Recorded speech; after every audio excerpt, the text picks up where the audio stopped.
North Korea has accused the United States of attempting to drive the Korean peninsula to the brink of nuclear war as Pyongyang angrily refuses to halt its missile program.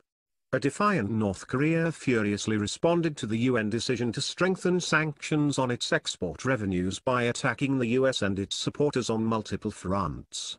Foreign Minister Ryong Ho issued a statement at the Association of Southeast Asian Nations (ASEAN) forum in Manila on Monday saying North Korea is ready to give the United States a severe lesson with its strategic nuclear force if it takes military action against it, and will not put its nuclear program or its missiles on the negotiating table.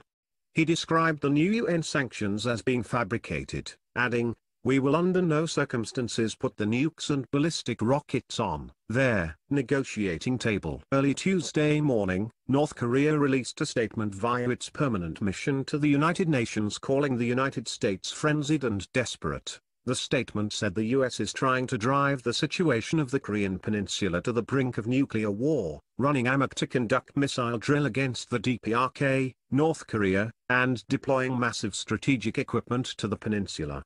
Neither shall we flinch even an inch from the road to bolstering up the nuclear forces chosen by ourselves unless the hostile policy and nuclear threat of the US against North Korea is fundamentally eliminated. He warned there would be strong follow-up measures and acts of justice and said the resolution showed the United Nations had abused its authority.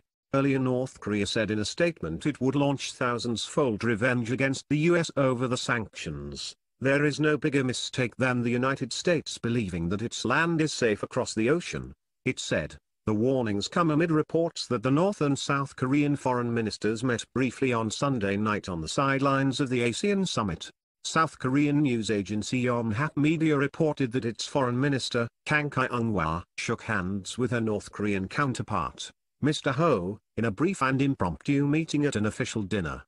A South Korean official told the BBC that Mr. Ri dismissed Ms. Kang's offer of talks as insincere. The new UN sanctions targeting mining and seafood exports, as well as banking and finance partnerships, are expected to cost North Korea a third of its $3 billion (3.8 billion Australian dollars) revenue. Wang Yi, foreign minister of Pyongyang's closest ally China, told reporters on Monday that Beijing 100% committed to enforcing the latest round of UN sanctions. U.S. Secretary of State Rex Tillerson said it was hoped the sanctions would ultimately result in North Korea negotiating a cessation of its weapons program, and when the conditions are right that we can sit and have a dialogue around the future of North Korea so that they feel secure and prosper economically, Mr. Tillerson told a media conference in Manila.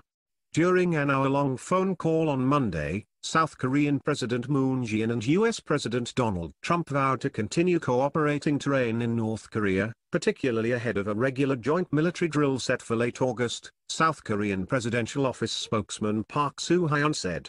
Mr. Moon was also cited as saying there was a need to show North Korea dialogue is still open, should Pyongyang give up its nuclear program. In a separate statement, the White House said the two leaders affirmed that North Korea poses a grave and growing direct threat to the United States, South Korea, and Japan, as well as to most countries around the world. The leaders committed to fully implement all relevant resolutions and to urge the international community to do so as well, the White House said. Trump tweeted that he was very happy and impressed with 15-0 United Nations vote on the sanctions. North Korea has accused the US and South Korea of escalating tensions by conducting military drills.